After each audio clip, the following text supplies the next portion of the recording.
All right, we're back in the studio and we're talking about Microsoft Surface RT and just the whole debacle with Microsoft and their Surface tablets. They're not really, Microsoft really has to do a better job with their pricing, I feel, in order to compete. They came out way too expensive, and for a product that people are not familiar with as far as, they're just not familiar with it as far as it being something that people are used to and want to spend that kind of money for. No, they're not willing to spend that kind of cash just yet on Microsoft products, especially not a tablet when they have so many other tablets that they could get for much less prices. You know what I'm saying? Much less, much cheaper prices, I should say. So now we're talking about Facebook plan to sell ads. I mean, we knew that Facebook was going to sell ads for, I think, $1 million each. They were looking to buy ads earlier this summer, and they were going to, you know, get like 4 people a day to buy these ads because they felt that people would pay it at a billion user interface that they have, active user interface they say they have. They're willing to gamble on that. Well, according to a report by Bloomberg, Facebook said they plan to sell TV-style ads in the range of $2.5 million each. They're saying that TV-style commercials on its site for as much as $2.5 million each per day. 2 people familiar with the matter said the world's largest social networking site, which has 1.15 billion members, and according to Facebook, 1 billion of those 1.15 billion are active users. Expects to start offering 15-second spots to advertisers later this year, according to the people who asked not to be named because the plans are not public yet. Facebook rose above the $38 initial public offering price in early trading. Now, the move would follow efforts by Facebook's online rival to capture ad dollars that have traditionally gone to TV networks. Google Inc. began funding original content channels on its YouTube video sharing site in recent years, giving it a more curated venue for commercials. A year ago, AOL started Huffington Post Live, a CNN-like video streaming running 5 days a week. With Facebook, the idea would be to capitalize on the millions of users who actively check the site on a daily basis, including during the primetime hours coveted by television advertisers. Now, as of last quarter, 61% of Facebook members were using the site daily, as a number that has risen despite management predictions that it would decline. Now, every night, 88 million to 100 million people are actively using Facebook during primetime TV hours in the United States. That's the Chief Operating Officer, Sheryl Sandberg. She said last week on a conference call about their second quarter results there at Facebook. And so they're hoping to capitalize on that 88 to 100 million users. So if Facebook can sell ads for $2.5 million for a 16-second spot, you know, they can definitely get people, I mean, they can definitely bring in some revenue if they're looking to bring in revenue for the, well, obviously they're looking to bring in revenue in their advertisement situation, but definitely 2.5 million for a 15-second spot. They're saying that that goes right along with what commercials are doing for their for TV. So they're doing this so that they can easily translate the TV commercials that are on already, get them going on their Facebook page. And at 2.5 million, I think that really that's a small price for the amount of users that Facebook has. And definitely I think people are going to jump on it, because to be in front of, and this is in prime time, 80 to 100 million people in the prime time hours. Now, prime time is between 7 p.m. and 10 p.m. That's considered prime time. And Facebook is saying that they have 80 to 100 million users using Facebook during that 7 to 10 p.m. time slot. That's not the whole day. That's just that time slot. So Facebook is saying that they're looking to get $2.5 million for a 15-second spot, during that time. And I definitely think they're going to be able to get it because people want to see their ads in as many homes as possible. And I mean, with TV ads, you're lucky to get maybe a 30, 40 million viewers. You might get during a particular show, maybe a season finale or something like that, you may get 30, 40 million viewers, maybe even 50 million viewers. But to get 80 to 100 million right off the bat, you're not really going to find a lot of venues that offer you that. Maybe like a Super Bowl or an NBA Finals, a Game 7 or something like that. You're going to get, 100.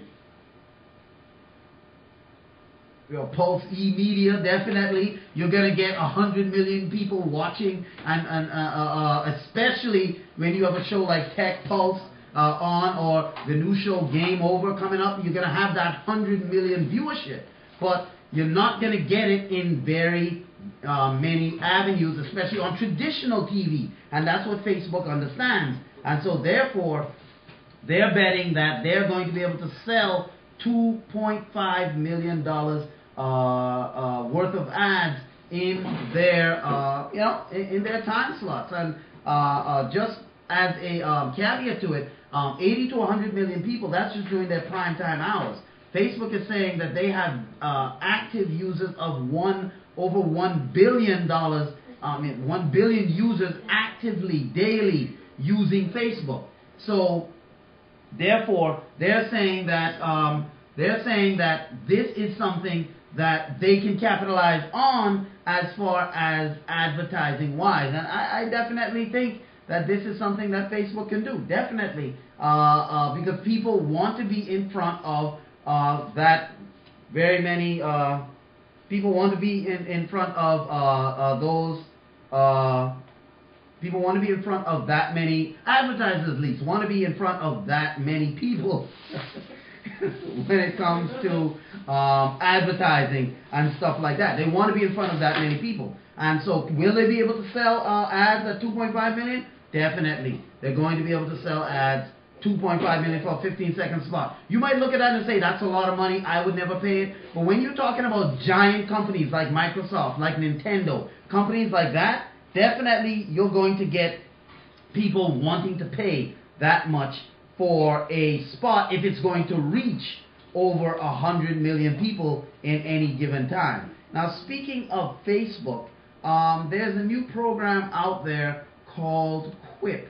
Now, many of you may not have heard of this, but Quip is a word processor. We haven't talked about word processing programs here on Tech Pulse because most people have Microsoft Word or stuff like that. But Quip is a beautiful new mobile-first word processor from an ex-Facebook CTO, Brett Taylor. Now, according to this, 30 years later,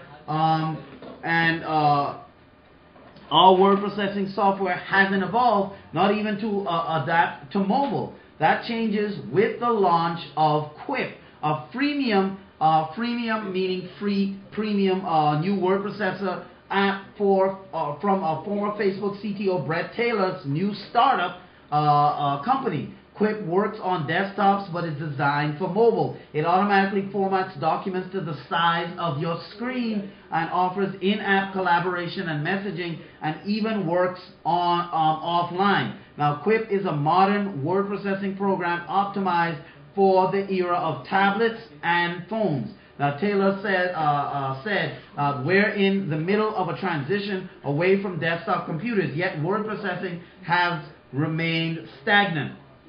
For dramatic effect, Taylor dropped a screenshot of the MacWrite shown that he was showing in his presentation, MacWrite, into the Quip introduction post, and told the people at TechCrunch that it's comical how similar that looks to what we use today. Now, the shift to mobile is so subtle that it trumps the importance of all the legacy word processing features and gives us an opportunity to change this software. That's what he's saying. Now that's an opportunity. Microsoft was really not very bright to wait so long to address.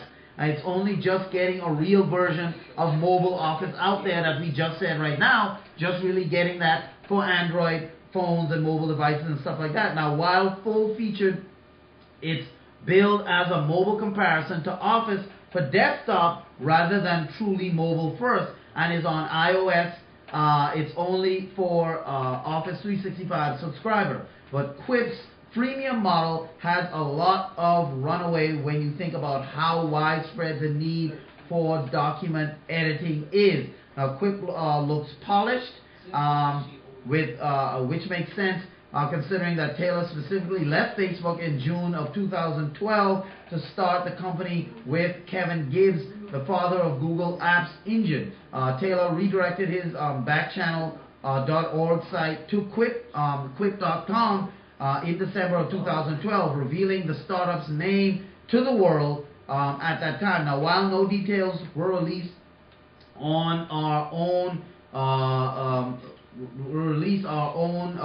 according to TechCrunch, their own Ingrid London sniffed out that it might be a collaborative effort writing app based on the pen in the app's icon, and a patent for cloud collaboration awarded to the startup. So if you want to know more about Quip, head over to Quip.com. Now, Quip is free for personal use, but charges a $12 a month per user for a business license that lets you collaborate with more people. It's available now for iPhone, iPad, and desktop, and Taylor says an Android app is in the works.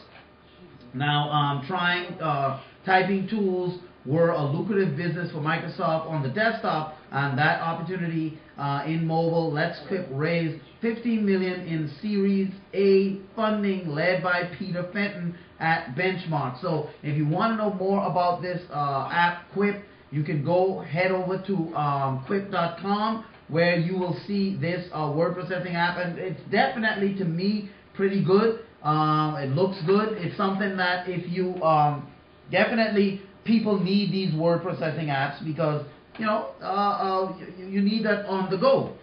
And the fact that Microsoft hasn't really addressed it. They have this mobile one, but as we told you earlier, the functionality is very limited in this new mobile Office they have for Android phones and stuff like that. So if you're looking for a good word processor, head on over to Quip.com and check out that download so you can get this thing, because it's available. It's not available for Android right now. It's not available for Android yet, but it is available for iOS. It's available for desktop. It's available for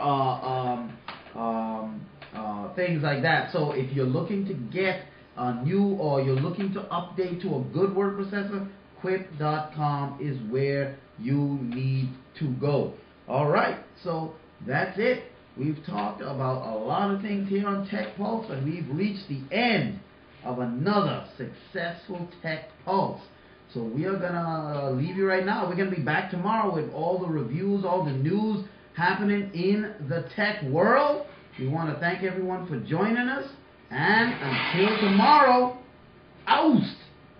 Later.